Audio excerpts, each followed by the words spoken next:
అందరికీ hi, welcome to my YouTube channel Hema sweet vlogs. ఈరోజైతే మా థర్డ్ వెడ్డింగ్ యానివర్సరీ. వీడియోలోకి వెళ్ళే ముందు మా పాప కూడా హాయ్ చెప్పొద్దంట, చూసేయండి.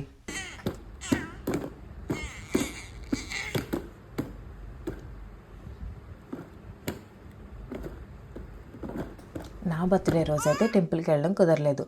సో నేను ఫిక్స్ అయింది ఏంటంటే యానివర్సరీకి కంపల్సరీగా టెంపుల్కి వెళ్ళాలని. ఇంకా పైకి వచ్చి ఏం వేసుకుందామా అని చూస్తే నేను చాలా రోజులు అయిపోయింది శారీ వేసుకొని. సో లైట్ వెయిట్గా ఏమైనా శారీ చూస్ చేసుకుందామని ఒక శారీ అయితే పిక్ చేసుకున్నా. వేసుకుని చూస్తే బ్లౌజ్ ఏమో ఫిట్ అవ్వలే. లాస్ట్ మినిట్ ప్లాన్ కదా, సో ఇంక అప్పటికప్పుడు కూర్చొని కుట్లన్నీ ఇప్పుకున్నా. సింపుల్గా రెడీ అయ్యా. ఇదే నా అవుట్ఫిట్.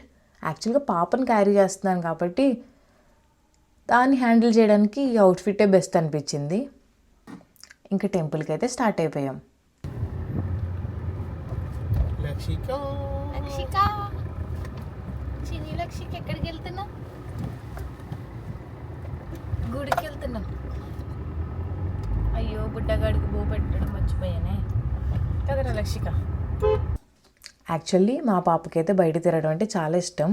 ఇప్పుడైతే నిద్రమత్తులో ఉంది కాబట్టి అలా సైలెంట్గా కూర్చొని అన్నీ అబ్జర్వ్ చేస్తుంది. లేదంటే దాన్ని హ్యాండిల్ చేయడం నాకు చాలా కష్టమే. మేము డిస్కస్ చేసుకుంటున్నాం ఏ టెంపుల్కి వెళ్దామని. బావ అన్నాడు మావయ్య అత్తయ్య వాళ్ళ పెళ్లి రోజుకి మ్యాక్సిమం వెంకటేశ్వర స్వామి టెంపుల్కే వెళ్ళేవారంట. సో మేము కూడా అక్కడికైతే రీచ్ అయిపోయాం. దర్శనం అయితే చాలా బాగా జరిగింది. పాప పుట్టాక ఇదే మా ఫస్ట్ యానివర్సరీ. సో పాపతో మెమరీగా ఉంటుందని ఒక చిన్న వీడియో క్లిప్ అయితే తీయించుకున్నా. సరే ఇంకొక 5 minutes కూర్చుందామని అలా కూర్చున్నాం. ఎత్తుకున్నా ఉంటుందేమో కానీ మా పాప కింద కూర్చుంటే అస్సలు ఉండదు. సరే అది పాక్కుంటూ వెళ్ళిపోతుందని చెప్పి ఇంక చేపట్టుకుని అలానే కూర్చున్నాం. నాకైతే టెంపుల్కి రాగానే మనసుకి ఒక పాజిటివ్ వైబ్, ప్రశాంతంగా అనిపిస్తుంది. చాలా హ్యాపీ అనిపించింది. ఇంక ఇంటికైతే స్టార్ట్ అయిపోయాం. కార్లో నేను బావ మా ఫస్ట్ యానివర్సరీ గురించి మాట్లాడుకున్నాం. మా ఫస్ట్ యానివర్సరీ ఆస్ట్రేలియాలో సెలబ్రేట్ చేసుకున్నాం. ఆ రోజైతే ఇంట్లోనే ఫుడ్ అంతా ప్రిపేర్ చేసుకుని డిన్నర్ పార్టీ అయితే అరేంజ్ చేసాం. ఈరోజైతే వాళ్ళందరినీ మిస్ అయినట్టు అనిపించింది. అవన్నీ నిజంగా చాలా గుడ్ మెమరీస్. మీరు అనుకోవచ్చు ఓన్లీ మాటలేనా, వీడియోస్ లేవా అని. అసలు ఎలా మిస్ అయినాయో తెలీదు. వీడియోస్ చాలా మిస్ అయిపోయినాయి. హార్డ్ డిస్క్లో కూడా సెర్చ్ చేశాను నేను ఏమైనా పోస్ట్ చేయొచ్చు వీడియోస్ అని. నాకు ఫైనల్గా ఇది ఒక్క వీడియోనే కనిపించింది. అట్లీస్ట్ ఇదైనా కనిపించింది అనుకుని ఇదైతే అటాచ్ చేస్తున్నా. ఇంక ఇంటికి వచ్చేసి కొన్ని పిక్స్ అయితే దిగాము. పాపకి లంచ్ తినిపిస్తున్నా. సరే షూట్ చేద్దామని కెమెరా ప్లేస్ చేసా. ఈలోగా బుడ్డది కూడా పరిగెట్టుకుంటూ వచ్చేసింది కెమెరా దగ్గరికి. ఇంక దానికి తినిపించేసి మేమందరం కూడా లంచ్ చేసేసాము. లంచ్కి అయితే ఏం స్పెషల్స్ వండుకోలే. డిన్నర్ మాత్రం బయట ప్లాన్ చేసాం.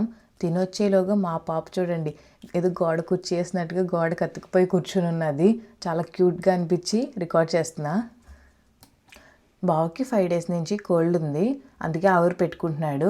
ఈలోగా మా బొడ్డుది వెళ్ళి ఆ దుప్పటి ఎలాగైనా లాగుదామని ట్రై చేసింది, కానీ దానివల్ల అవ్వలేదు. బావ సరదాగా బయటకు వెళ్దామని అన్నాడు. సరే ఎలాగో ఫొటోస్ కూడా దిగాం కదా, శారీతో మళ్ళీ దాన్ని హ్యాండిల్ చేయడం చాలా కష్టం అని చెప్పి ఇంక డ్రెస్ కోడ్ చేంజ్ చేసేసుకున్నా. ఇయర్ రింగ్స్ కూడా చేంజ్ చేద్దాం అనుకుంటున్నా. ఎందుకంటే long ear rings loose hair మీదే బాగుంటుంది. బుడ్డదాంతో బయటకు వెళ్తున్నాం కాబట్టి దాన్ని హ్యాండిల్ చేసినప్పుడు నాకు కంఫర్ట్గా ఉంటాయి. సో స్టడ్స్ అయితే పెట్టుకుంటున్నా. పోనీ వేసుకుందామని ఫిక్స్ అయ్యా. ఎక్కడికి వెళ్దాం అనేది అయితే ప్లాన్ చేసుకోలేదు. ఆ రోజే ఒక ఎగ్జిబిషన్ సేల్ అయితే నడుస్తుంది. సో వెళ్ళి చూద్దాము, ఏమైనా నచ్చితే తీసుకుందాం అనుకున్నా.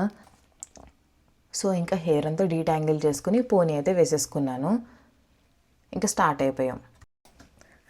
ఎగ్జిబిషన్కి అయితే వెళ్ళాం కానీ నాకైతే ఏమీ నచ్చలేదు. ఇంకా ఆకలేస్తుందని లివ్-ఇన్ బేక్ హౌస్కి అయితే వచ్చాము. లోపలికి రాగానే అంబియన్స్ అయితే చాలా బాగుంది. నేనైతే ఫస్ట్ టైం ఇక్కడికి రావడం.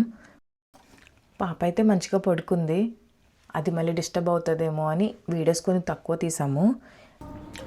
మేమైతే first Korean cream cheese bun అయితే ఆర్డర్ చేసాం. నాకైతే టేస్ట్ బాగా నచ్చింది. మరీ స్వీట్ లేదు, మరీ స్పైసీ లేదు, బ్యాలెన్స్డ్గా ఉంది. Next crispy chicken cheese burger ఒకటి, చికెన్ తందూరి బర్గర్ ఒకటి, పెరి పెరి ఫ్రైస్ కూడా తిన్నాము. 3 కూడా బాగున్నాయి. లాస్ట్లో మరి డిజర్ట్ కూడా తినాలి కదా, సో డిజర్ట్ కూడా తినేసి ఇంటికైతే వెళ్ళిపోయాం. ఇంటికి వచ్చాక కొంచెంసేపు రెస్ట్ తీసుకున్నాము. ఈవినింగ్ అయితే పాపకి డిన్నర్ తినిపించేసి మేమందరం కలిసి మళ్ళీ రెస్టారెంట్కి బయలుదేరాము. ఇంకా బిలాల్ రెస్టారెంట్కి అయితే వచ్చేసాము. మావయ్య బావ నేను కూడా మ్యాక్సిమం చికెన్ కార్న్ సూపే తాగుతాం. ఫస్ట్ అయితే అది ఆర్డర్ చేసేసుకున్నాం. లాస్ట్ టైం కూడా నాకు తంగిడి చికెన్ బాగా నచ్చింది. సో మళ్ళీ స్టార్టర్కి అయితే అదే ఆర్డర్ చేసుకున్నాము. ఇక్కడైతే మటన్ బిర్యానీ చాలా బాగుంటుంది. ఇన్ కేస్ ఎవరైనా ట్రై చేయకపోతే ట్రై చేయండి. టేస్ట్ ఎలా ఉందో కమెంట్ చేయండి. మీకు కనుక ఈ వీడియో నచ్చినట్టయితే please do like, share and subscribe to my YouTube channel. సరే మరి ఇంకొక వీడియోలో కలుద్దామా? ఇక్కడితో ఈ లాగ్ అయితే ఎండ్ చేసేస్తున్నా. Bye bye.